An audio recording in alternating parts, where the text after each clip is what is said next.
প্রধানমন্ত্রী নরেন্দ্র মোদীর আত্মনির্ভর ভারত স্লোগান সফল করার জন্য গত কয়েক বছরে অস্ত্র এবং সামরিক সরঞ্জাম উৎপাদনে তৎপরতা বাড়িয়েছে প্রতিরক্ষা মন্ত্রক।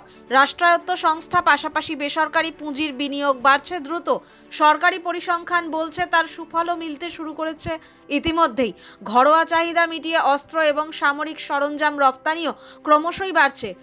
প্রতিরক্ষা মন্ত্রী রাজনাথ সিংয়ের দেওয়া তথ্য জানাচ্ছে 2024-25 অর্থবর্ষে বিশ্বের 80টি দেশে 23,622 কোটি টাকার অস্ত্র এবং সামরিক সরঞ্জাম রফতানি করছে ভারত। গত অর্থবর্ষের তুলনায় যা 12% বেশি। 2023 থেকে 24 অর্থবর্ষে মোট রফতানির অঙ্ক ছিল 21,083 কোটি। যদিও 2020 সালে মোদী সরকারের প্রতিরক্ষা উৎপাদন ও রফতানি নীতিতে ঘোষিত লক্ষ্য ছোঁয়া সম্ভব হয়নি এখনও। প্রসঙ্গত 2020 সালে ঘোষিত ডিপিইপিতে 2025 সালের মধ্যে 35,000 কোটি টাকার অস্ত্র ও সামরিক সরঞ্জাম রফতানির লক্ষ্য ছোঁয়ার কথা বলা হয়েছিল।